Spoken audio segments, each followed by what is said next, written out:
Hi everyone, welcome to physics Siddhant. तो JEE advance PYQ series के इस वीडियो में आज जो हम लोग टॉपिक कंप्लीट करने जा रहे हैं दैट इज ग्रेविटेशन।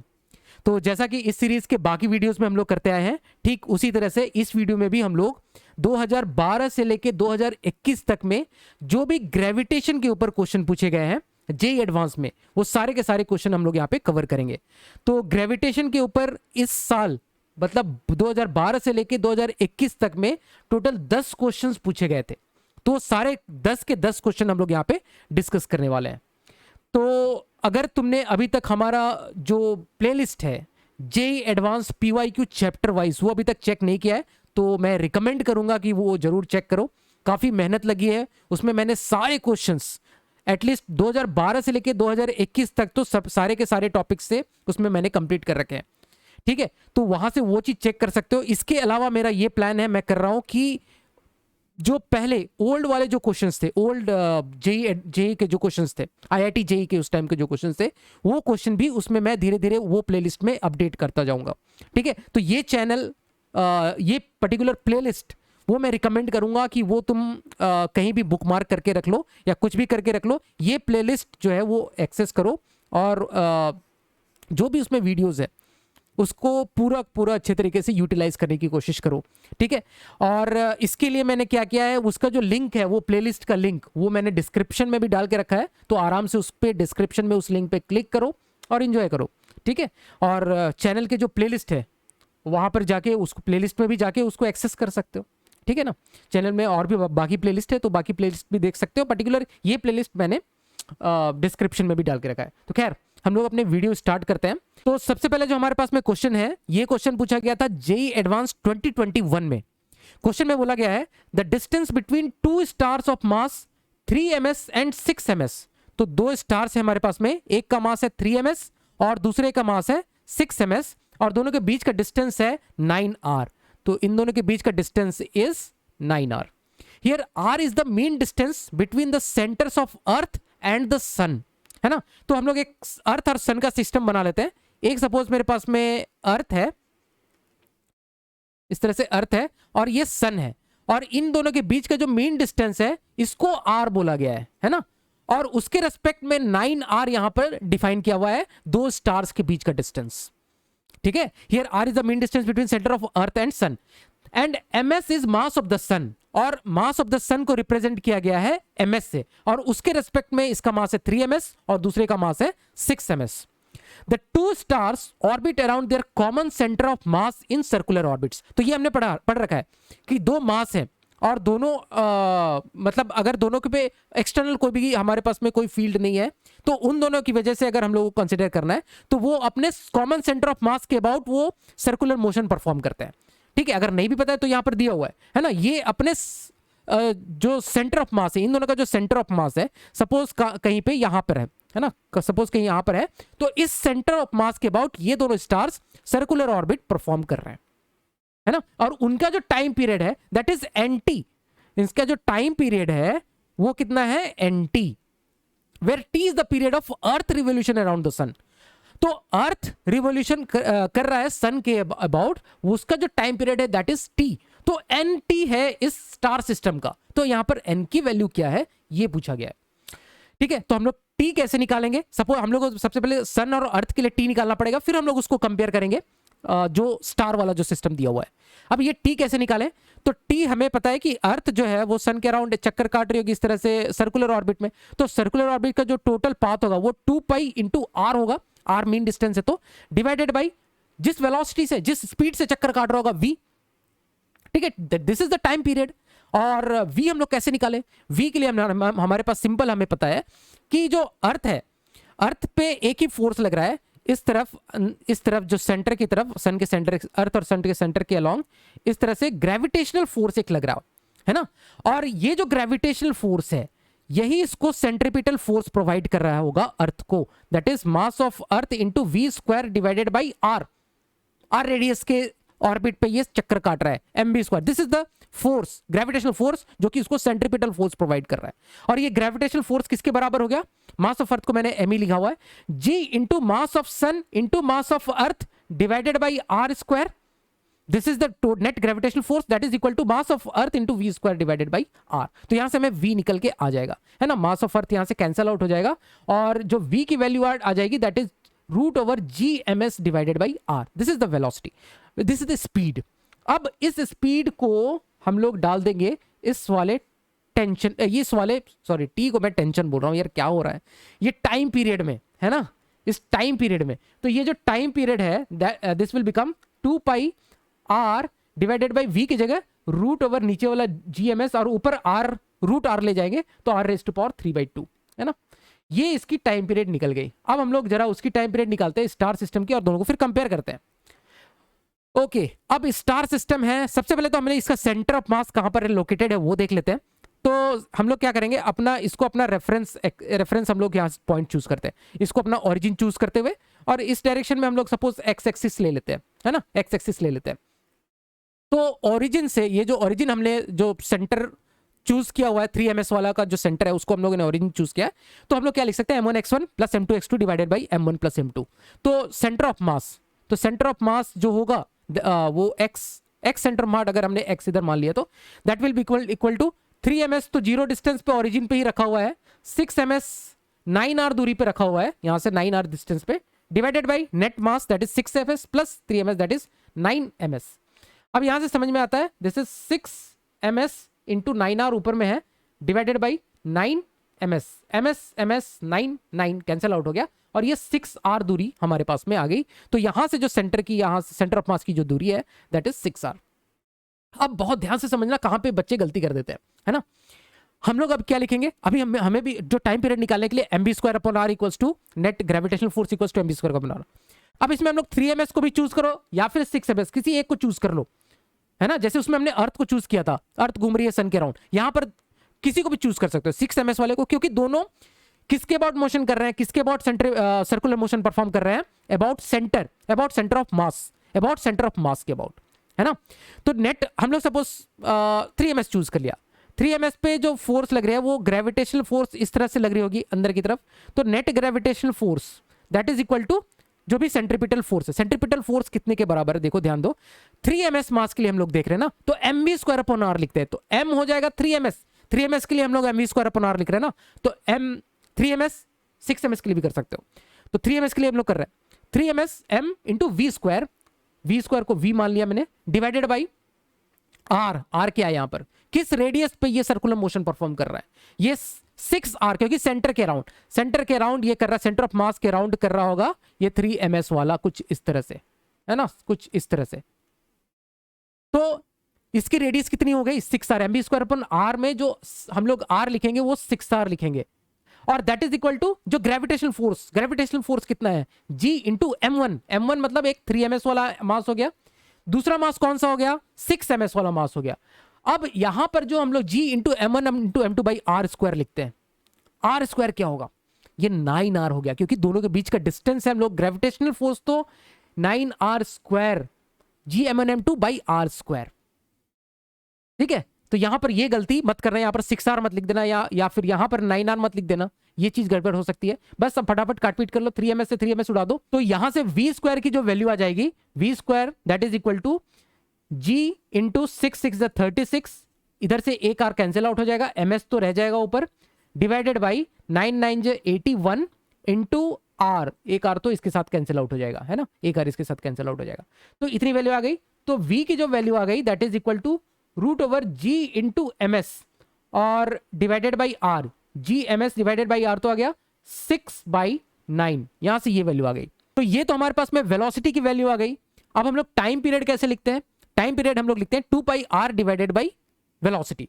तो अब यहां पर r क्या है वो ध्यान रखो, ये जो r है वो किस सर्कुलर ऑर्बिट पे घूम रहा है, r is 6r circular orbit पे घूम रहा है, तो वो उसका जो पाथ लेंथ होगा वो कितना हो जाएगा 2π इंटू r की जगह आ जाएगा 6r डिवाइडेड बाई v की जगह हम लोग लिखेंगे 6/9 रूट ओवर g ms और ऊपर r का पावर 1/2 दैट इज यहां पर से 3/2 चला जाएगा, ये 6 से ये 6 कैंसिल आउट हो जाएगा और ये जो बन जाएगा ये बन जाएगा 2πr raise to power 3/2 upon ऊपर एक 9 चला जाएगा, root over g m s तो नीचे एज इट आ जाएगा और एक ऊपर 9 का फैक्टर चला जाएगा।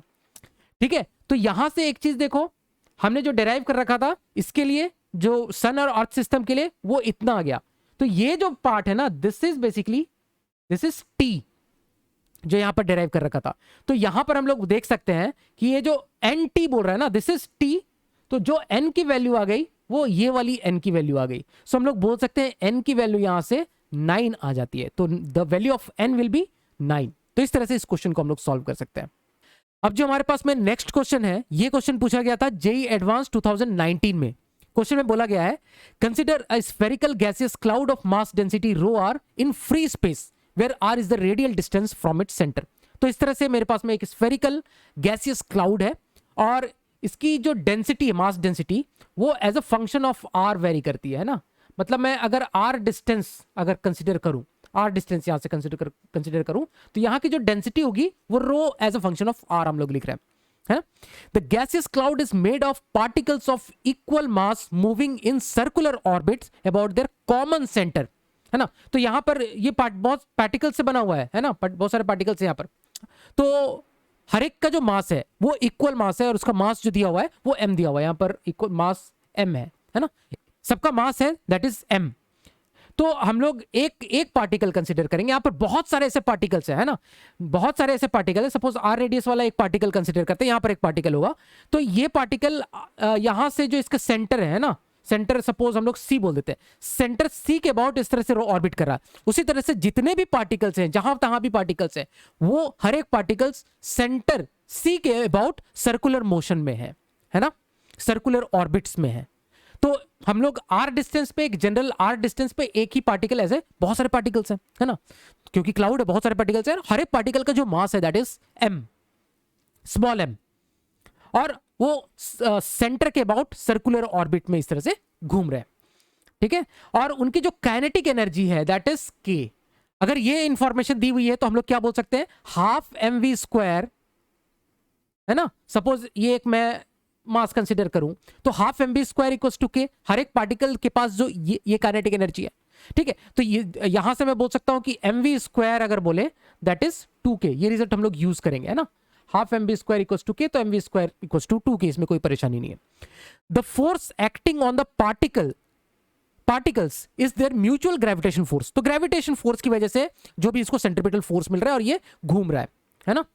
If rho r is constant in time, the particle number density nr equals to rho r by m is what.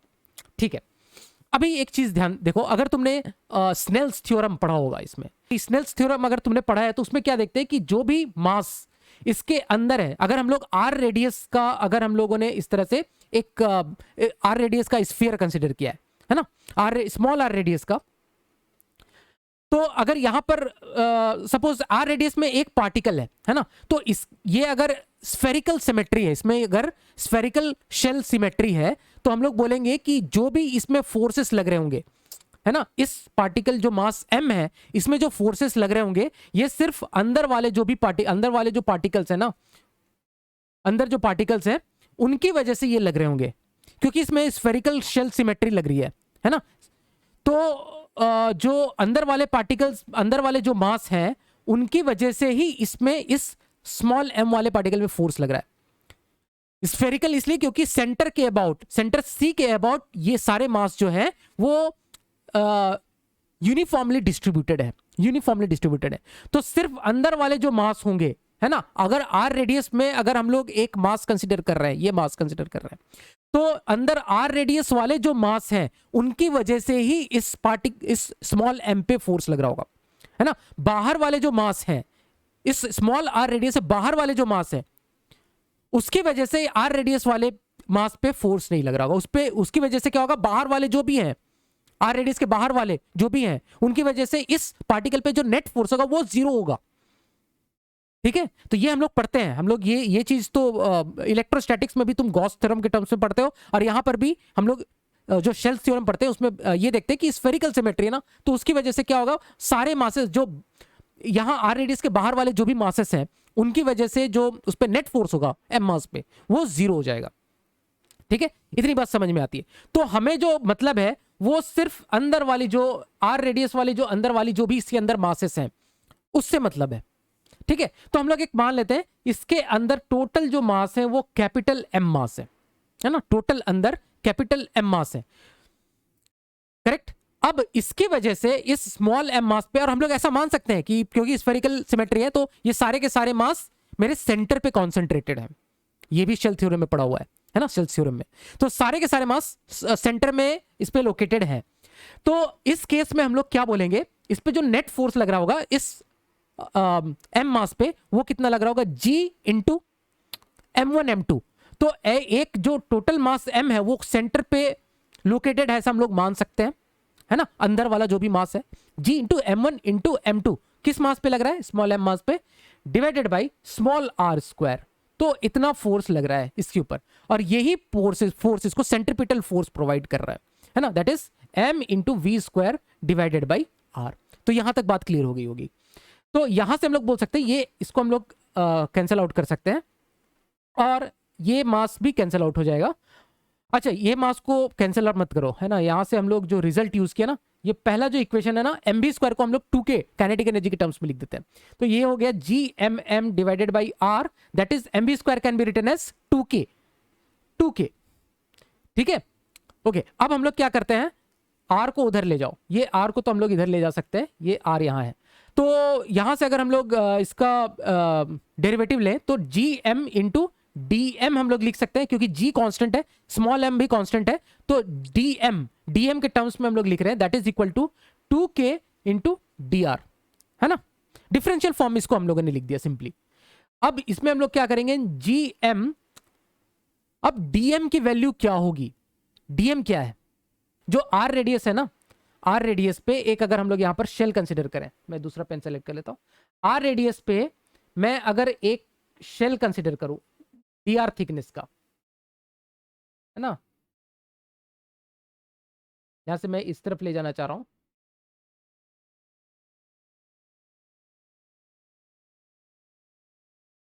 ये अगर मैं dr अगर मैं आर रेडियस पे dr थिकनेस का अगर एक शेल कंसिडर करूं, तो यहां पे जो डीएम मास अगर हम लोग बोले डीएम मास, ये इसकी वैल्यू कितनी हो जाएगी, देखो यहां पे इसका वॉल्यूम कितना है, 4 pi r square d are, इसका वॉल्यूम हो गया, ये हम लोग करते हैं बहुत बार, इस तरह से, इस तरह की चीजें करते हैं, 4 pi r square d are इसका वॉल्यूम हो गया, इनटू इसकी डेंसिटी, वो टोटल उसकी जो मास हम लोग देख सकते हैं, इनटू डेंसिटी कितना है, rho rho as a function of r दिया हुआ है ना, तो dm can be written as 4 pi r square d r into rho, तो डीएम को हम लोग ये लिख देते हैं 4 pi r square d r into rho, and that is equal to 2k d are.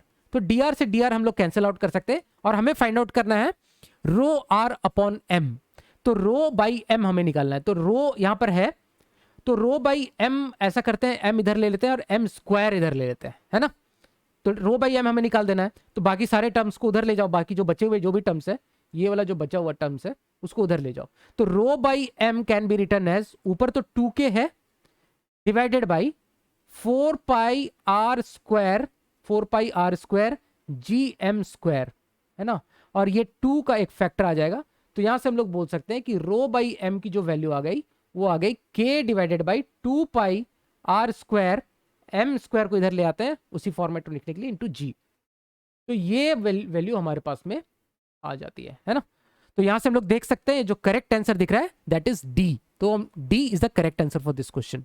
अब जो हमारे पास में नेक्स्ट क्वेश्चन है, ये क्वेश्चन पूछा गया था जेईई एडवांस 2018 में, क्वेश्चन में बोला गया है a planet of mass capital M has 2 natural satellites with mass m1 and m2, ठीक है, तो कुछ इस तरह का सिचुएशन होगा, एक प्लैनेट हो गया हमारे पास में, मास इज कैपिटल एम, और इसके पास 2 नेचुरल सैटेलाइट है जो इसके चक्कर काट रहे होंगे, एक का मास है m1 और दूसरे का मास है m2, इस तरह से कुछ होगा, है ना, जो इसके सर्कुलर ऑर्बिट में इस तरह से चक्कर काट रहे होंगे, है ना, बढ़िया सर्कुलर बना सकते हो इस तरह से, उसी तरह से m2 भी इस तरह से चक्कर काट रहा होगा।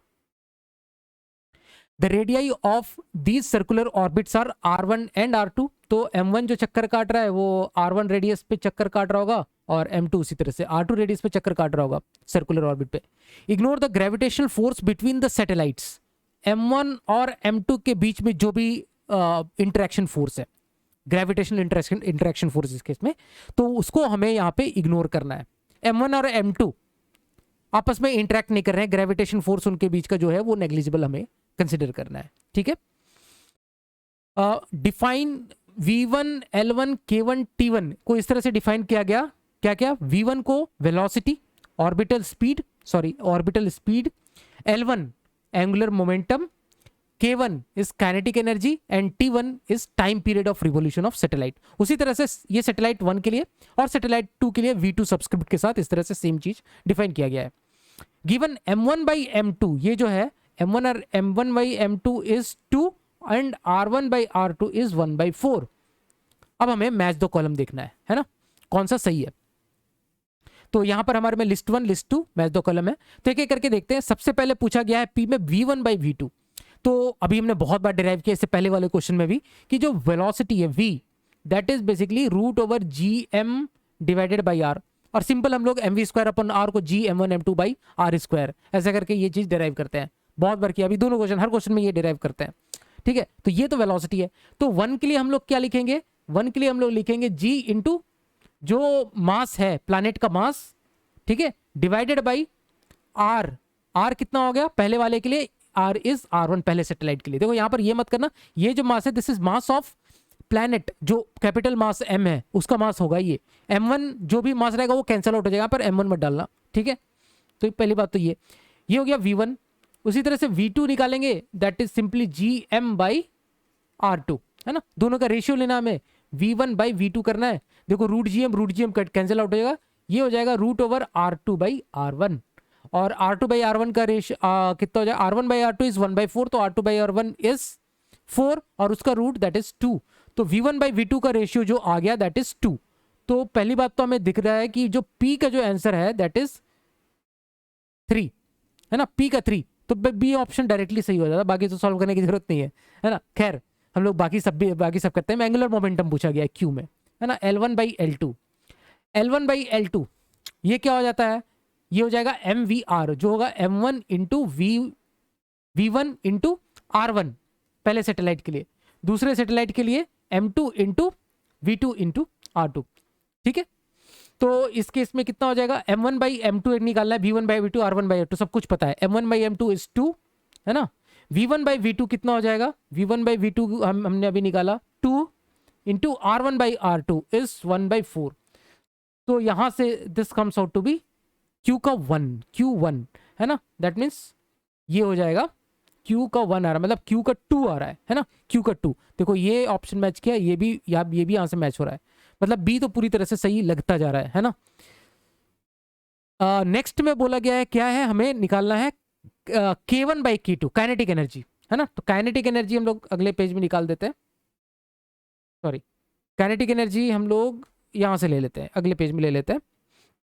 k1 बाई k2, तो काइनेटिक एनर्जी क्या हो जाता है, half m1 into v1 square, simple है, divided by half into m2 into v2 square, है ना। हाफ हाफ तो कैंसिल आउट हो जाएगा, m1 बाई ये कैंसिल आउट कर दो, m1 बाई m2 का जो रेशियो है that is 2 into v1 by v2 का रेशियो हमने निकाला था 2, तो स्क्वायर हो गया दैट इज 4, तो 2 इंटू 4 दैट इज 8।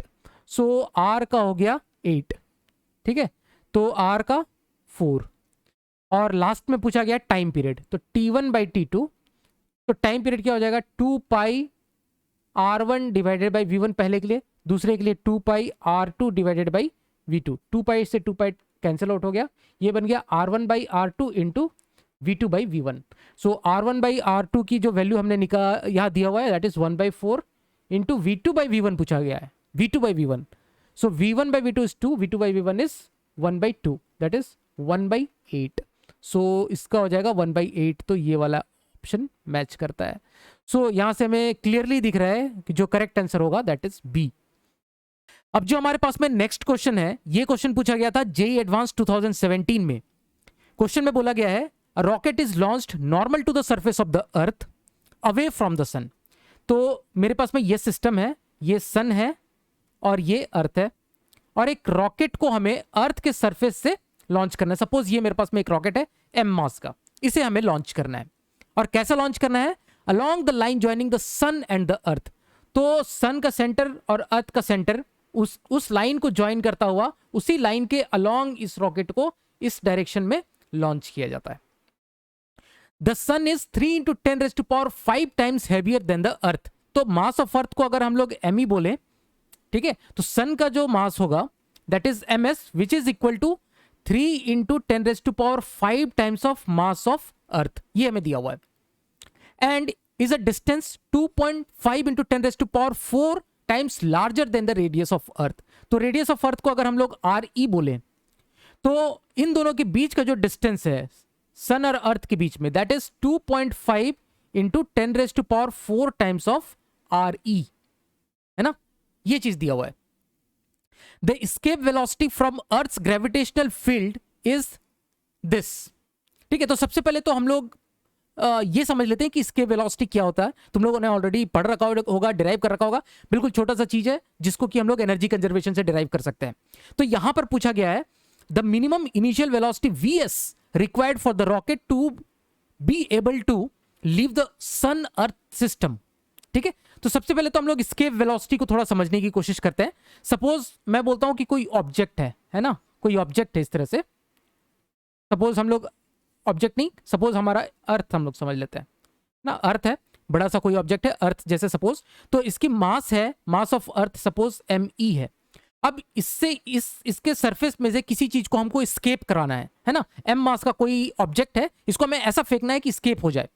अब एस्केप होने का मतलब क्या है कि ये इसके ग्रेविटेशनल फील्ड से दूर हो जाए, है ना, ये इतना दूर हो जाए। सपोज सरफेस पॉइंट को हम लोग ए पॉइंट बोल रहे हैं, और ये इतना पॉइंट बी पॉइंट चला जाए, इतना दूर चला जाए, सच दैट इस पॉइंट बी पे कोई भी ग्रेविटेशनल फील्ड ना हो इस मास, इस स्मॉल एम मास पे, एम ई की वजह से, है ना। तो इस तरह से हम लोग बोलते हैं। तो हम लोग क्या करते हैं, हम लोग एस्केप वेलोसिटी निकालने के लिए हम लोग सिंपल एनर्जी कंजर्वेशन लगाते हैं पॉइंट ए पे, पॉइंट बी पे।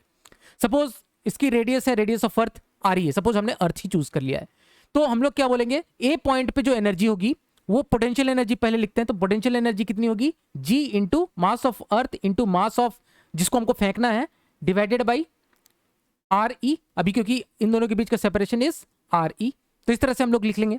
प्लस हम लोग इसको इतनी मिनिमम वेलोसिटी देंगे ताकि ये अर्थ के फील्ड से एस्केप कर जाए। मिनिमम वेलोसिटी वो नीचे चाहिए, हमें चाहिए, है ना। तो हम लोग उसको बोलेंगे, हम लोग उसको एस्केप वेलोसिटी बोलेंगे, तो वी एस्केप बोल देते हैं। ठीक है, half M V escape square, है ना, इस वाले ऑब्जेक्ट को दिया।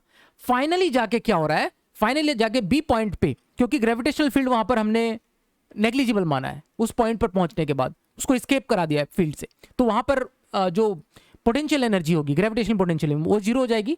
प्लस हमने मिनिमम काइनेटिक एनर्जी बोला, तो वहां पर जाके उसकी काइनेटिक एनर्जी जीरो हो जाए, है ना। तो वहां पर potential energy as well as kinetic energy zero किया, और इस तरह से हम लोग यहां पर एस्केप वेलोसिटी निकालते हैं। V escape square that is equal to 2 times of G M E, M से तो एम कैंसिल आउट हो जाएगा, डिवाइडेड बाई आर ई का, यहां से अगर स्क्वायर हटाया जाए तो this is root of this term, है ना। So this is the escape velocity. इस तरह से हम लोग एस्केप वेलोसिटी, इसको मैं इक्वेशन 1 बोल रहा हूं, तो इस तरह से हम लोग एस्केप वेलोसिटी निकालते हैं। अब सेम हमें यहां पर कॉन्सेप्ट लगाना है जो इस क्वेश्चन में। अब हमारे पास सन भी है और अर्थ भी है। अब इस केस में हमें एस्केप वेलोसिटी बतानी है, ये एम मास के जो रॉकेट है उसके लिए। ठीक है, तो हम लोग क्या करते हैं, सबसे पहले ए पॉइंट, इस पॉइंट पे हम लोग इसकी पूरी टोटल एनर्जी लिखते हैं, और फाइनली कहीं दूर जाएगा वहां पर हम लोग टोटल एनर्जी उसकी जीरो कर देते हैं। तो ए पॉइंट पे इसके पास जो काइनेटिक एनर्जी है उसको हम लोग लिखते हैं half into M into V S square, क्योंकि यहां पर V S initial velocity V S such that escape हो जाए, है ना। तो इसके पास initial kinetic energy a point पे इतनी है। अब इसके पास जो ग्रेविटेशनल पोटेंशियल एनर्जी है वो अर्थ की वजह से, देखो हम लोग कैसे लिख सकते हैं, अर्थ की वजह से लिखेंगे जी इंटू कैपिटल एम ई जो अर्थ का है इंटू मास डिवाइडेड बाई उन दोनों के बीच का जो अर्थ के सेंटर से उसका जो डिस्टेंस है दैट इज आर ई। पहला तो ये हो गया। अब सन की वजह से भी उसमें ग्रेविटेशनल पोटेंशियल एनर्जी आएगी उसके, है ना, तो वो लिखेंगे जी इंटू मास ऑफ सन। तो मास ऑफ सन को हम लोगों ने क्या लिखा है, देखो this term that is mass of earth into 3 into 10⁵, है ना। ये हो गया mass of sun into mass of object that is mass of rocket divided by, अब यहां से जो डिस्टेंस होगा वो क्या हो जाएगा, वो डिस्टेंस है, देखो ये डिस्टेंस सेंटर टू सेंटर, ये डिस्टेंस आ गया प्लस और इतना डिस्टेंस प्लस आर ई, मतलब ये डिस्टेंस एक तो ये डिस्टेंस आ गया और प्लस आर ई डिस्टेंस है, ठीक है। तो इसमें हमें आर ई जोड़ना है, 2.5 इंटू 10⁴ आर ई में, और आर ई जोड़ना है, वो सन के सेंटर से उस रॉकेट का डिस्टेंस होगा। तो देखो 2.5 इंटू 10⁴ आर ई में आर ई जोड़ू, है ना, तो आर ई उस जगह पे हम लोग वहां पर इग्नोर कर सकते हैं, है ना। 2.5 इंटू 10⁴ में हम लोग 1 जोड़ेंगे तो कोई मतलब नहीं है, उसको हम लोग सिंपली 2.5 इंटू 10⁴ ही लिख सकते हैं, इंटू आर ई लिख सकते हैं, इस तरह का अप्रोक्सीमेशन लगा सकते हैं, और इक्वल टू 0 करेंगे। इधर इक्वल टू 0 किया तो ये दोनों टर्म उधर जाके पॉजिटिव हो जाएंगे, तो मैं डायरेक्टली यहां पर से इसको इक्वल टू और यहां पर प्लस साइन लिख देता हूं, ठीक है। ओके, अब हम लोग यहां से देखो स्मॉल m तो यहां से कैंसिल आउट कर सकते हैं, स्मॉल m कैंसिल आउट कर दिया, और ये जो 2 है, ये जो 2 है इधर से मैं इसको ये हाफ को उड़ा के ये 2 इधर लगा देता हूं और ये 2 इधर लगा देता हूं, ठीक है। अब थोड़ा सा हम लोगों को इसमें बस कैलकुलेशन करना है, तो VS² की वैल्यू जो आ गई, ये देखो ये वाला जो टर्म है, इस टर्म को ध्यान दो, 2GME बाई RE, अभी हमने इसको डिराइव किया है, V का स्क्वायर है ना, देखो ये क्या है, ये V का स्क्वायर है जो हमने टर्म लिखा हुआ है, this is nothing but VE², ठीक है, प्लस अब देखो 2G into ME divided by RE, ये तो VE का स्क्वायर हो गया इतना टर्म, दिस इज V का स्क्वायर, और जो बचा हुआ टर्म है, बचा हुआ टर्म क्या है, 3 इंटू 10⁵ डिवाइडेड बाई 2.5 इंटू 10⁴, तो ये ऊपर से एक 10 टाइम्स में कैंसिल आउट हो जाएगा, और ये बचेगा 30 डिवाइडेड बाई 2.5 दैट इज 2500, और ये 12 टाइम्स में कैंसिल आउट हो जाएगा। तो ये वाला जो बचा हुआ टर्म है, ये वाला जो बचा हुआ टर्म है, दिस इज नथिंग बट 12, है ना, तो दिस इज 12V², मैं इसको ऐसे लिख देता हूं, plus 12V² which is equal to VS² that is equal to 13 times of V², है ना। और यहां से हम लोग VS बोल सकते हैं, VS is √13 times of VE, और ये जब हम लोग कैलकुलेट करें तो this comes out to be around 40 kilometre per second, है ना, तो which is approximately equal to जो हमारे नियरेस्ट यहां पर दिख रहा है that is 42 kilometre per second, 40.4 के अराउंड आता है। यहां पर V की जगह हम लोग रखेंगे 11.2 किलोमीटर पर सेकेंड, तो B इसका करेक्ट ऑप्शन होता, नियरेस्ट ऑप्शन होता, तो इस तरह से हम लोग बोल सकते हैं कि इसका जो करेक्ट आंसर हो जाएगा दैट इज B। अब जो हमारे पास में नेक्स्ट क्वेश्चन है, ये एक न्यूमेरिकल टाइप क्वेश्चन है, और ये क्वेश्चन पूछा गया था JEE एडवांस 2015 में। क्वेश्चन में बोला गया है a large spherical mass capital M is fixed at one position, ठीक है, तो एक लार्ज स्फेरिकल मास है, यहां से हम लोग देख सकते हैं फिगर से, जिसका मास है कैपिटल M और इसको फिक्स किया गया इस पोजीशन पे, and 2 identical masses small m are kept on the line passing through the centre of capital M। तो यहां से हम लोग देख सकते हैं जैसा फिगर में दिया हुआ है, 2 स्मॉल मास यहां पे और यहां पे इस तरह से रखे हुए हैं। The point masses are connected by a rigid massless rod of length L, तो यहां से यहां तक एक मासलेस रॉड से इसको कनेक्ट किया गया है, इन दोनों मासेस को, है ना, and this assembly is free to move along the line connecting them, clear है। All 3 masses interact only through their mutual gravitational interaction, और कोई भी फोर्सेस नहीं है, ठीक है, ओनली ग्रेविटेशनल फोर्स हमें कंसीडर करना है। When the point mass nearer to capital M is a distance r equals to 3L, तो जब ये r 3L के बराबर हो जाता है, the tension in the rod is 0 for this mass, तो k equals mass की इस वैल्यू के mass equals to k times of m upon 288, इस मास की वैल्यू के लिए, जो स्मॉल मास की जो वैल्यू दी हुई है, इस मास की वैल्यू के लिए जो रॉड में जो टेंशन है ये 0 हो जाता है, ऐसा बोला गया है। तो हमें k की वैल्यू फाइंड आउट करनी है, ठीक है।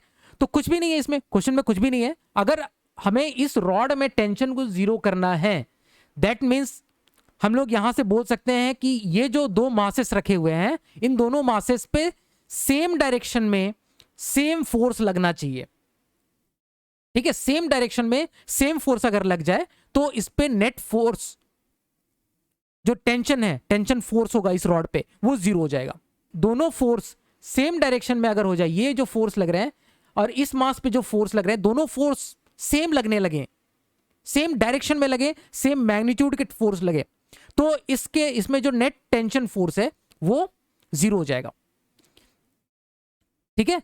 तो हमें क्या करना है, हम लोग एक काम करते हैं, इस मास पे जो फोर्स लग रहा है, इस मास पे जो फोर्स लग रहा है, इसको हम लोग बोल देते हैं F1, है ना। और इसी डायरेक्शन में लगेगा। देखो मैं अगर बोलूं इस डायरेक्शन में ऐसा फोर्स लग सकता है क्या, दोनों में नहीं लग सकता ऐसा फोर्स, क्योंकि ये इस मास पे इस मास की वजह से और इस मास की वजह से, दोनों की तरफ वजह से अट्रैक्टिव फोर्स लगेगा, जो कि किस डायरेक्शन में होगा, जो कि इस डायरेक्शन में होगा। तो इस स्मॉल एम पे इस डायरेक्शन में अगर फोर्स लग रहा है तो ऑब्वियसली इधर वाले पे भी सेम डायरेक्शन में ऐसा लगना, फोर्स लगना चाहिए, तभी इस रॉड पे जो है नेट टेंशन फोर्स, रॉड पे जो टेंशन फोर्स है वो 0 हो जाएगा। ठीक है, तो यहां से हम लोग देख सकते हैं, अगर मैं इसको F1 बोलूं, इस फोर्स को F1 बोलूं और यहां पे जो फोर्स है इसको F2 बोलूं, तो मुझे करना है F1 को F2 के बराबर, है ना। तो direction as well as magnitude हमने बराबर कर दिया।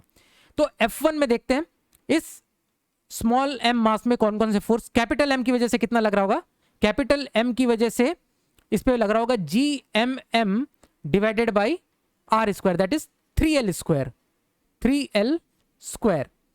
अब स्मॉल m की वजह से उल्टे डायरेक्शन में लग रहा होगा, इस डायरेक्शन में लग रहा होगा, तो ये नेगेटिव साइन के साथ ले लेते हैं, G times of small m into small m divided by L square, L distance है तो L स्क्वायर। ठीक है, तो ये तो बात हो गई F1 की। F2 की बात करें तो F2 के लिए दोनों जो मासेस है, कैपिटल M और स्मॉल m, दोनों सेम डायरेक्शन में फोर्स लगा रहे होंगे। तो जो बड़ा M मास है वो इस पे फोर्स लगा रहा होगा GMM डिवाइडेड बाय डिस्टेंस कितना है 3L प्लस L, 4L है तो 4L का स्क्वायर, ठीक है, प्लस जो स्मॉल m है वो लगा रहा होगा G into M divided by उन दोनों के बीच का separation, that is L square.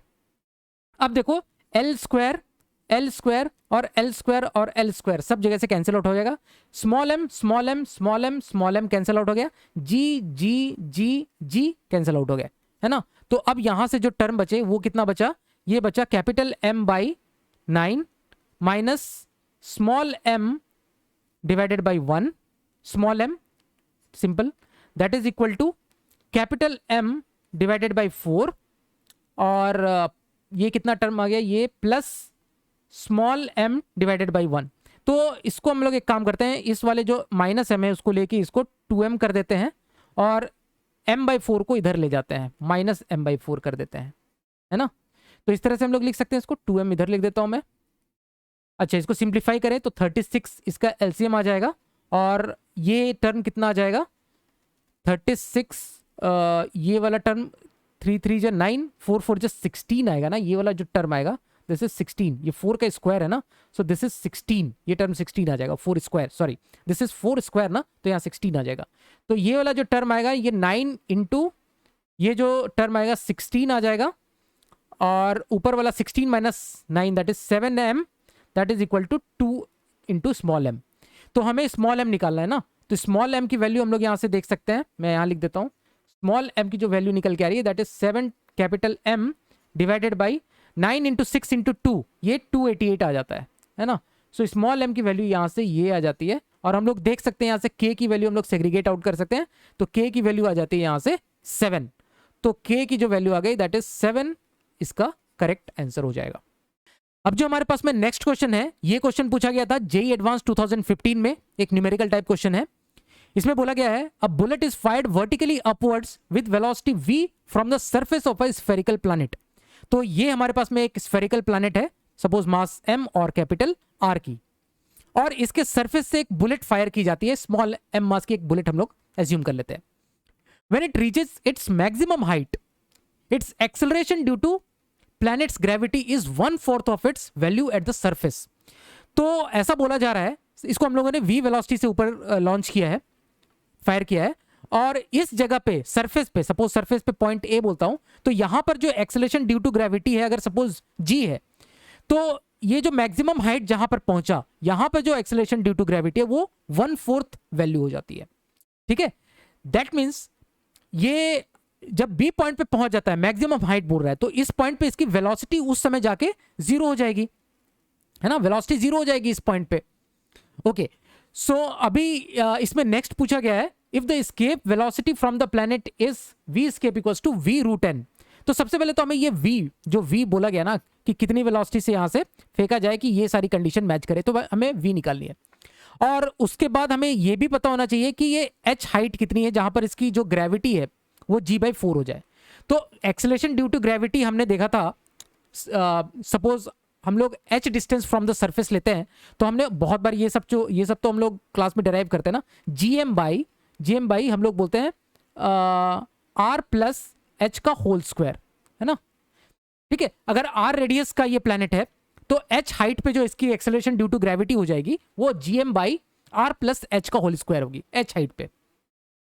ठीक है, तो ये बोला है कि h हाइट पे जो इसकी एक्सेलरेशन ग्रेविटी है वो 1/4 है ना, मतलब g/4 है। तो g/4 को मैं 4 से मल्टीप्लाई कर देता हूं, ये h हाइट पे जो ग्रेविटी थी उसको मैं 4 से मल्टीप्लाई कर दूं तो मुझे सरफेस पे ग्रेविटी के बराबर मिल जाए। तो g/4 को जैसे मैंने 4 से मल्टीप्लाई कर दिया तो सरफेस पे जो ग्रेविटी है वो कितनी हो जाएगी, gm/r², ये मिल जाएगी। ठीक है, ये सरफेस पे ग्रेविटी है और ये सरफेस पे जो ग्रेविटी है तो जो h हाइट पे जो ग्रेविटी उसको मैं 4 से मल्टीप्लाई करूं तो सरफेस पे ग्रेविटी के बराबर हो जाएगी। यही तो कंडीशन है g और g/4 की। तो इस इक्वेशन से मुझे देखो gm से gm कैंसिल आउट हो जाएगा और ये 4r² हो जाएगा r प्लस h का होल स्क्वायर के बराबर। और यहां से अगर हम लोग स्क्वायर रूट लें तो ये 2r बन जाएगा मेरे पास में r प्लस h, और h की वैल्यू एक आ जाएगी हमारे पास में r, है ना। h की वैल्यू हमारे पास में r, h की और एक नेगेटिव वैल्यू आएगी जो मैं यहाँ से ओमिट कर रहा हूँ, है ना। हम लोग जब स्क्वायर रूट लेंगे तो प्लस नेगेटिव, लेकिन यहाँ पर नेगेटिव वैल्यू h की होगी नहीं। ठीक है, तो h इक्वल्स टू r हम लोग यहां से केस ले रहे हैं। अदरवाइज इस क्वाड्रेटिक को तुम अगर एक्सपेंड करके करोगे तो तुम्हें एक नेगेटिव वैल्यू भी मिलेगी। मैं डायरेक्टली उसको ओमिट कर दिया यहां से। तो हमें यहां से मिला h equals to r height पे जाके इसकी एक्सेलरेशन ग्रेविटी जो कंडीशन दी है 1/4 होने वाली वो वहां पर मैच हो जाएगी। ठीक है, अब यहां से हम लोग निकालेंगे कि कितनी वेलोसिटी से इसको लॉन्च किया गया था, है ना। तो हम लोग क्या करेंगे, ए पॉइंट और बी पॉइंट पे हम लोग एनर्जी कंजर्वेशन लगा देते हैं, है ना। तो ए पॉइंट पे एनर्जी कंजर्वेशन, टोटल एनर्जी लिखेंगे ½ इतनी इसके पास काइनेटिक एनर्जी। ग्रेविटेशनल एनर्जी कितनी हो जाएगी, gm into m divided by m divided by r।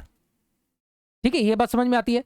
B point पे अगर हम लोग देखें तो बी पॉइंट पे इसकी जो काइनेटिक एनर्जी वो तो जीरो हो गई कि वहां पर वेलोसिटी टॉपमोस्ट पॉइंट पे जीरो हो जाएगी, और इसकी जो पोटेंशियल एनर्जी होगी वो हो जाएगी gm into m divided by, अब कितने डिस्टेंस पे, r, और ऊपर r मतलब 2r डिस्टेंस पे, तो ये हो जाएगी 2r। ठीक है, तो यहां से हम लोग देख सकते हैं स्मॉल m तो सब जगह से कैंसिल कर सकते हैं, और v²/2 की जो वैल्यू आ गई वो आ जाएगी gm डिवाइडेड बाई 2r। सो यहां से ये वाला भी हम लोग कैंसिल आउट कर सकते हैं, और v की वैल्यू आ जाएगी √gm बाई r, है ना, करेक्ट है। ओके, सो ये वाली वैल्यू हमारे पास में आ गई। अब इसको मुझे स्केप वेलोसिटी से कंपेयर करना है। तो देखो v स्केप वेलोसिटी हमने बहुत बार इसको डिराइव कर रखा है, ये हो जाती है √2gm बाई r, है ना, √2gm बाई r। तो क्या रिलेशन मेरे पास में निकल के आता है, v escape is √n times of v। तो इसको अगर हम लोग लिखें तो this is basically v escape is √2 times of v, है ना। v की वैल्यू अगर √gm बाई r यहां पर हम लोग पुट करें √gm बाई r, तो v escape is basically √2 times of v, है ना, √2 टाइम्स। तो यहां से n की जो वैल्यू हमें दिख रही है दैट इज √n की जो वैल्यू है दैट इज √2, तो n की वैल्यू 2 हमें यहां से दिख रही है, बहुत सिंपल। तो यहां से जो करेक्ट आंसर हो जाएगा दैट इज 2। अब जो हमारे पास में नेक्स्ट क्वेश्चन है, ये क्वेश्चन पूछा गया था जेईई एडवांस 2014 में। क्वेश्चन में बोला गया है a planet of radius r equals to 1/10 of radius of earth. तो इस प्लैनेट का रेडियस है 1/10 ऑफ रेडियस ऑफ अर्थ। तो सपोज इस प्लैनेट को हम लोग इस तरह से रिप्रेजेंट कर रहे हैं, और इसके रेडियस को अभी के लिए हम लोग r बोल रहे हैं, है ना। ये प्लैनेट का रेडियस कितना है अभी के लिए, r। Has the same mass density as the earth, ये भी हम लोग यूज करेंगे, दोनों की मास डेंसिटी सेम है इस प्लैनेट की और अर्थ की। Scientist dig a well of depth r/5 on it. अब इस प्लैनेट में, है ना, इस प्लैनेट में साइंटिस्ट लोग एक इस तरह से गड्ढा खोदते हैं, है ना, गड्ढा खोदते हैं इस तरह से। सपोज इतना गड्ढा खोद दिया इसमें, इस प्लैनेट में, इसकी सेंटर यहाँ कहीं है एज्यूम करते हैं, और इसकी जो डेप्थ है दैट इज r/5 का गड्ढा यहाँ से खोद दिया। And lower a wire of the same length and linear density 10⁻³ kg पर मीटर इनटू इट। अब इसमें से क्या किया, अब इसमें से एक वायर लटकाया, है ना, सेम लेंथ का R/5 लेंथ का ही एक इस तरह से वायर में बना देता हूँ। इस तरह का वायर है, इस तरह का वायर इस तरह से लटकाया जिसका कि लेंथ सेम है।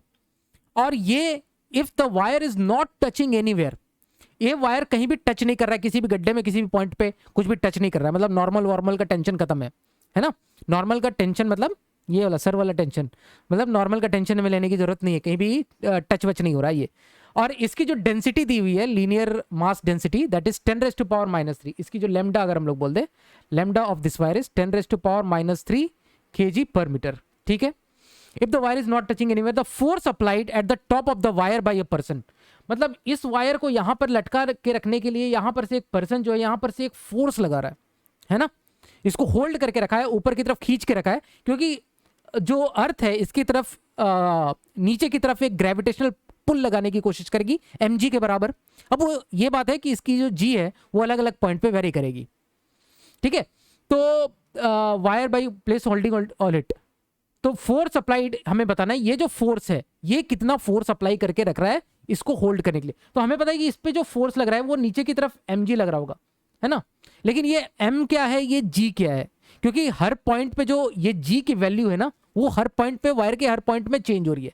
अब वायर के हर पॉइंट में ये g की वैल्यू चेंज हो रही है, तो ये आसानी से नहीं निकलेगा, इसके लिए हमको इंटीग्रेट करना पड़ेगा। निकालना हमें यही है, ये जो फोर्स है ये कितना फोर्स लगा के रख रहा है ताकि इसको होल्ड करके रख सके, इस वायर को होल्ड करके रख सके, तो वो mg के बराबर है। लेकिन हर जगह का यहाँ पे जो g की वैल्यू है वो हर जगह पे अलग अलग है ना। हम लोग इसके लिए फिर क्या करते हैं, हम लोग एक काम करेंगे, हम लोग एक एलिमेंट लेते हैं, हम लोग क्या करेंगे r डिस्टेंस पे, यहां से r डिस्टेंस पे, जो इसके सेंटर से r डिस्टेंस पे dr विड्थ का, यहां से dr विड्थ का एक एलिमेंट कंसीडर करते हैं और उस पे देखते हैं कि नेट कितना फोर्स। तो नेट फोर्स जो इस dr विड्थ का जो एलिमेंट होगा उस पे नीचे की तरफ ही फोर्स लगेगा, सारा फोर्स तो इस तरह से नीचे की तरफ लगने वाला है। तो ये जो फोर्स लगेगा हम लोग उसको छोटा सा फोर्स बोल देते हैं df, है ना। और वो df कितना हो जाएगा, dm उसका उस छोटे से एलिमेंट का मास इनटू वहां पर जितनी एक्सेलरेशन ड्यू टू ग्रेविटी है। अब इस तरह के स्फेरिकल बॉडीज के लिए हमें एक्सेलरेशन ड्यू टू ग्रेविटी, जैसे अर्थ के लिए हमने निकाला था, तो हम लोग वो कैसे निकालते हैं, g इंटू m, है ना। इस प्लैनेट का मास m है, इस प्लैनेट का मास m है, तो g into m into small r, जिस डिस्टेंस पे अंदर वाले, जिस डिस्टेंस पे स्फीयर के अंदर किसी भी पॉइंट पे r डिस्टेंस पे जहां पर हमें निकालना है, gmr डिवाइडेड बाई r³। और r क्या है, इस प्लैनेट का रेडियस है, इस प्लैनेट का मास और इस प्लैनेट का रेडियस हमने m और r लिया हुआ है। ठीक है। अब यहां से जो dm हम लोग बोल रहे हैं, ये जो छोटा सा एलिमेंट है, ये dm को हम लोग किस टर्म्स में लिख सकते हैं, इसकी लीनियर चार्ज डेंसिटी देखो लैम्डा दी हुई है, तो dm can be written as lambda times of dr, है ना। तो dm can be written as lambda times of dr, तो dr को हम लोग बाद में लिखेंगे, बाकी टर्म को पहले लिख देते हैं, इंटीग्रेट करने के लिए अच्छा रहेगा। Lambda gm divided by r³ into r dr लिख देते हैं। ये लैम्डा dr जो है ना, dm को मैंने लैम्डा dr लिखा है बस, और बाकी जो कांस्टेंट टर्म है उसको एक साइड कर लिया ताकि r dr को मैं इंटीग्रेट कर सकूं। ठीक है, बस कुछ नहीं है इसमें, बस यही फोर्स तो हमें निकालना है, जितना फोर्स इस पे नीचे की तरफ लग रहा है इसको इंटीग्रेट कर देंगे तो नेट फोर्स इस पे लग जाएगा, है ना। तो उतना ही फोर्स ऊपर की तरफ पुल करने के लिए रखा होगा, तो df equals to lambda gm divided by r³ into, अब r dr है, अब इसको हम लोग इंटीग्रेट कर देते हैं दोनों साइड 0 टू f तक। और ये r की वैल्यू कहां से कहां तक जाएगी देखो, तो इस पोजीशन पे जो r था वो यहां से ये डिस्टेंस जो है वो 4r/5 हो जाएगा, क्योंकि ऊपर से r/5 मैंने ज्यादा बड़ा बना के रखा है इसको, तो ऊपर से r/5, तो यहां से ये जो डिस्टेंस है ये 4r/5 हो जाएगा, ये वाला जो डिस्टेंस है ये 4r/5 हो जाएगा, और ये वाला जो पॉइंट है ये r हो जाएगा, है ना। तो कहां से कहां तक, 4r/5 से r तक। ठीक है। अब इसको r dr को हमें इंटीग्रेट करना आता है, ये कितना हो जाएगा, lambda gm divided by r³ into r²/2। तो r²/2 को मैं इधर ले लेता हूं और लिमिट पुट करूंगा 4r/5 से लेके r तक। ठीक है, तो ये नेट फोर्स मेरे पास में कितना आ जाएगा देखो, लैम्डा gm/2 r³ ये सारे तो कांस्टेंट आ गए, r² minus capital R² minus इसका स्क्वायर, दैट इज 16r²/5, है ना। बाई 25।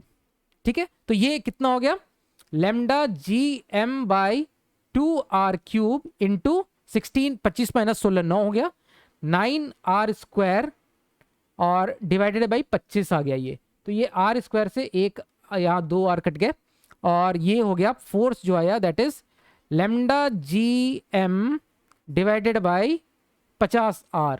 ये हो जाएगा 9 टाइम्स हो जाएगा ना, इसको ऐसे लिख देते हैं 9 times of lambda G M, 9 lambda G M divided by 50r। अब हमें जी एम आर, लेमडा तो हमें पता है, लेमडा हम लोग पुट कर लेंगे, जी एम बाई आर की वैल्यू निकालनी है। और एम क्या है, इस प्लैनेट का मास है, आर क्या है, इस प्लैनेट का रेडियस। तो आर तो हम लोग निकाल देंगे, आर में मेरे लिए निकालना टफ नहीं है ना, आर तो हम लोग निकाल लेंगे। लेकिन आर दिया हुआ मुझे radius of earth divided by 10, मतलब ये जो आर है that is 1/10 of radius of अर्थ है ना, तो 1/10 ऑफ रेडियस ऑफ अर्थ और रेडियस ऑफ अर्थ भी मुझे दिया हुआ है, मतलब ये आर भी मुझे पता है, लेमडा भी पता है, जी चलो ठीक है। एम की वैल्यू हम लोग कैसे निकालें, तो एम का जो रिलेशन है उसमें एक चीज यहां पर दिया हुआ है कि इस प्लैनेट की डेंसिटी और अर्थ है, अर्थ की भी जो डेंसिटी है, दोनों की डेंसिटी सेम है। ठीक है, डेंसिटी हम लोग क्या बोलते हैं, मास अपॉन वॉल्यूम, है ना, मास अपॉन वॉल्यूम। तो mass of earth upon volume of earth that is this planet का मास अपॉन इस प्लैनेट का वॉल्यूम। ठीक है, तो मास ऑफ अर्थ जो हमें मास ऑफ अर्थ जो हमको पता होता है that is mass of earth divided by volume of earth कितना हो जाएगा, स्फेरिकल बॉडी है 4/3 pi R radius of earth का cube, that is equal to mass of this planet upon volume of planet क्या हो जाएगा 4/3 पाई आर क्यूब। अब 4/3 pi cancel out हो गया, तो मास ऑफ द प्लैनेट हमें दिख रहा है that is mass of earth into r³ by re³। अब r³ बाई re³ क्या है, r बाई re कितना है, radius of planet upon radius of earth is कितना है 1/10, मतलब ये जो क्वांटिटी है ये 10⁻⁻1 है, तो 1/10 ऑफ 1/10 का क्यूब दैट इज 1/1000, तो ये me/1000 आ गया, mass of the planet is me/1000। ठीक है, तो ये बात हमें समझ में आ रही है, तो बाकी बस सबको कुछ नहीं करना है, अब हमें यहां पर पुट कर देना जो वैल्यू हमें यहां पर निकाल के रखा है। तो f की जो वैल्यू आ गई 9 लेमडा जी एम, ये वाला जो वैल्यू है ये हम लोग यूटिलाइज कर रहे हैं 9 lambda G M by 50r।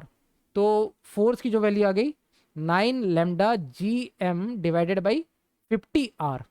ठीक है, अब यहां से 9 लेमडा की वैल्यू हमें पता है, लेमडा 10⁻³ दिया हुआ है, तो 1/1000 लिख लेते हैं इसको। ठीक है, इंटू जी को ऐसे एज इट इज रहने दो, मास ऑफ द प्लैनेट क्या है me/1000 है, me/1000 है अपॉन 50r। ठीक है, तो 50 भी मैं नीचे लिख देता हूं, और r इज कितना हम लोग बोल सकते हैं, r is re divided by, ऊपर में ले लूंगा, r is re divided by 10, r is what re divided by sorry r is re divided by 10। ठीक है, तो सारा हमने इसमें एब्जॉर्व कर लिया। अब देखो ये जो चीज है g इंटू me/re, ये वैल्यू हमें पता नहीं है, लेकिन अगर हम लोग एक काम करें re से मल्टीप्लाई डिवाइड कर दें ऊपर नीचे, तो g इंटू me/re² हमें पता है, that is acceleration due to gravity earth के सरफेस पे, है ना, और इसकी वैल्यू कितनी हो जाएगी 10। तो मैं एक बार लिख देता हूं 9/50 इंटू 1/1000 इंटू ये जो वैल्यू है that is 10 acceleration due to gravity at the surface of the earth divided by 1000 into 10 into R की वैल्यू है 6 इंटू 10⁻6। अब देखो ये तीन ये 10⁻6 चला गया, ये एक 10 से 5 इसका 50 गया, ये 2 टाइम्स में कैंसिल आउट हो गया, और हमारे पास बन जाता है 6 2 12 9 108 न्यूटन, इसका हम लोग देख सकते हैं करेक्ट आंसर हो जाता है। तो इस तरह से इस क्वेश्चन को हम लोग सॉल्व कर सकते हैं। अब जो हमारे पास में नेक्स्ट क्वेश्चन है, ये क्वेश्चन पूछा गया था जेईई एडवांस 2013 में। क्वेश्चन में बोला गया है 2 bodies each of mass capital M are kept fixed with a separation of 12। तो 2 मास हम लोग यहां पर बना लेते हैं, एक मास है M, दूसरा मास भी है कैपिटल M, और ये दोनों अपने पोजीशन में फिक्स हैं, और इन दोनों के बीच का जो सेपरेशन है that separation is given as 12। A particle of mass m is projected from the midpoint of the line joining their centers perpendicular to the line। तो पहले इनको, इसके मिड पॉइंट को हम लोग ज्वाइन कर लेते हैं और इस लाइन ज्वाइनिंग से परपेंडिकुलर डायरेक्शन में मिड पॉइंट से एक पार्टिकल स्मॉल m को प्रोजेक्ट किया जाता है इस तरीके से, v वेलोसिटी से, सपोज इस तरह से प्रोजेक्ट किया जाता है, ठीक है। The gravitational constant is g, the correct statement is r। तो यहां पर हमें मिनिमम इनिशियल वेलोसिटी बोला गया एस्केप वेलोसिटी के लिए। तो हम लोग क्या करेंगे, हम लोग इसको इस पॉइंट पे हम लोग a पॉइंट मान लेते हैं और सपोज ये एस्केप करके चला जाता है b पॉइंट पे, और b पॉइंट पे जाने के बाद क्या होता है, बहुत दूर है b पॉइंट, जहां पर जाके इसकी potential energy as well as इसकी काइनेटिक एनर्जी जीरो हो जाती है। मतलब टोटल एनर्जी b पॉइंट पे जाके जीरो होना है अगर इसको स्केप करके जाना है तो इसलिए a पॉइंट पे भी इसकी टोटल एनर्जी जीरो होनी पड़ेगी, है ना।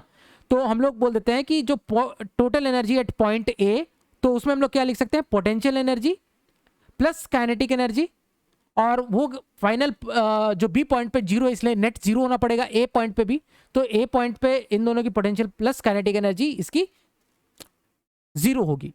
तो पोटेंशियल एनर्जी कितना लिखेंगे, तो देखो पोटेंशियल एनर्जी अगर देखा जाए तो कैपिटल एम मास की वजह से यहाँ से एल डिस्टेंस पे है, दूसरा भी एल डिस्टेंस पे है ना, तो minus G into capital M into small M divided by L, एक की वजह से, है ना, इस मास की वजह से, सपोज दूसरे मास की वजह से भी सेम यही minus G into capital M into small M divided by L, plus इसके पास कुछ kinetic energy, so that is going to be zero. तो यहां से हम लोग देख सकते हैं this is 2gmm divided by L is half M V square, और m से m कैंसिल आउट कर देंगे और v की जो वैल्यू आ जाएगी that is 2 root over gm by L. तो जो हमें एक ऑप्शन दिखता है दैट इज b, बीस का एक ऑप्शन दिख रहा है। इसके अलावा डी ऑप्शन देखो, क्योंकि एबीसी में एक ही ऑप्शन करेक्ट होगा बी, ठीक है। तो डी ऑप्शन में बोला गया energy of the mass M remains constant, तो ये बात भी सही है ना, क्योंकि ये इस मास पे जो फोर्सेस है वो कौन कौन कैसे फोर्सेस है, कंजर्वेटिव फोर्सेस है। तो जो इसकी नेट मैकेनिकल एनर्जी होगी, kinetic energy plus potential energy, that is going to be constant. So हम लोग बोल सकते हैं B and D are correct options for this question. अब जो हमारे पास में नेक्स्ट क्वेश्चन है, ये क्वेश्चन पूछा गया था जेईई एडवांस 2012 में। क्वेश्चन में बोला गया था two spherical planets P and Q have the same uniform density rho. तो मास डेंसिटी दोनों की सेम है P और Q की, masses MP and MQ and surface areas A and 4A respectively, ठीक है। A spherical planet R also has the same uniform density rho, और जो R है उसकी जो मास है, mass of R that is equal to mass of P plus mass of Q, ऐसा बोला गया है। Escape velocities for these planets PQR are VP BQ BR। तो escape velocities पे हमें बात करनी है, उसके बेसिस पे कुछ हमें रिलेशंस दिए हुए। तो escape velocity हमें पता है that is equal to root over 2gm by r, ये होता है जनरल, है ना। अगर इसको हम लोग ऐसा लिखना चाहें 2 बाई आर, जी को एज इट इज लिखे, मास को हम लोग ऐसा लिखना चाहें वॉल्यूम के टर्म्स में 4/3 pi are cube into rho, है ना, डेंसिटी के टर्म्स में, और सबकी डेंसिटी पी क्यू आर तीनों की डेंसिटी सेम है ना।